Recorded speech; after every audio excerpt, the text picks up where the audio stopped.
Cider company in Oregon's Willamette Valley is seeing incredible growth far beyond the Northwest. This year, Two Towns became America's second biggest cider maker, and it is the largest craft cidery in the country.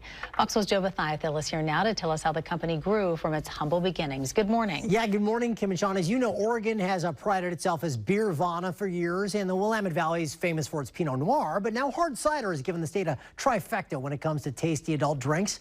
At last year's Great American Beer Festival, Two Towns Ciderhouse from Corvallis won the first ever Cider Maker of the Year award. A huge moment for a company that began with 3 friends and a mostly forgotten beverage.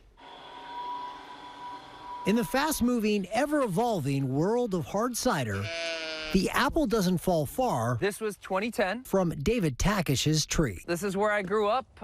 Yep, those are my sheep. Sorry for the noise. David is the head cider maker for Two Towns Ciderhouse. The company founded here in Corvallis by David and 2 childhood friends 15 years ago. We were home brewers, and we had been making hard cider too, you know, from apples at my dad's place, and we were like, how come no one's doing this? The roots of hard cider go back centuries, and it was widely consumed in the early days of the United States until Prohibition, when its production basically ended. In 2010, when the founders of Two Towns were dreaming up their company, Oregon was a craft beer mecca, but it only had one small cidery. We would tell people like, hey, you know, we're starting a cidery, and they're like, oh, apple juice. And we're like, no, like a fermented hard cider, you know, like wine.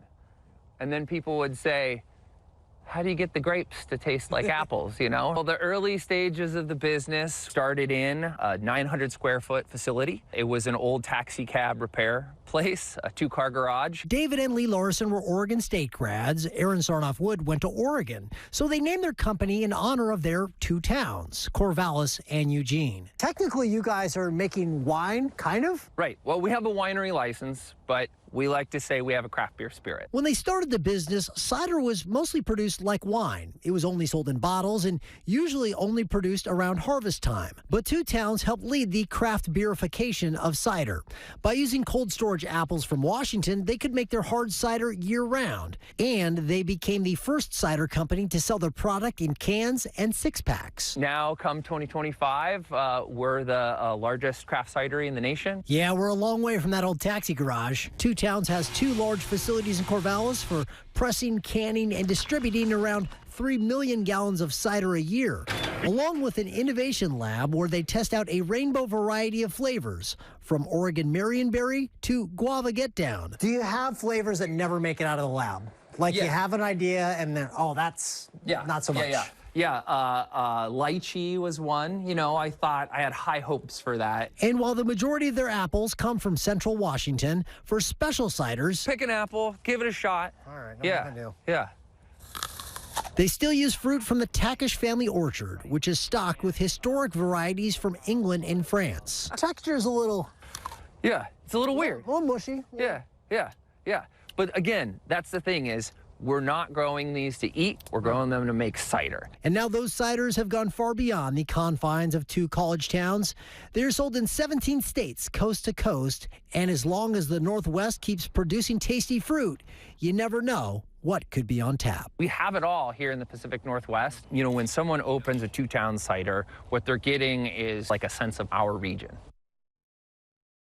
This Saturday, Two Towns Ciderhouse will host its annual harvest party in Corvallis, and actually we're going to have a live preview of the event. We're going to be there live Friday on Good Day Oregon. So, I love hearing that. I see Two Towns all the time. I love knowing the reason they named it that. And we should point out that, you know, there's been other great cideries in Oregon and Washington that have popped up in those years, but they've become the biggest in the state, and again, the largest craft cidery in the country. So at what time are you no longer craft? Yeah, that's Well, there's a...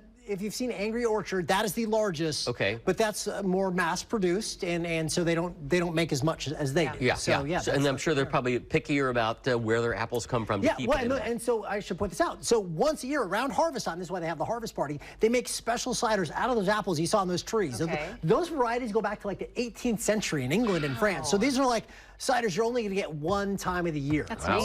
So that's one reason to check it out. Yeah, really great story. I do, yeah. Thank you. And Two Towns, so simple. Yeah, so love it. an idea, but yeah, it does, yeah.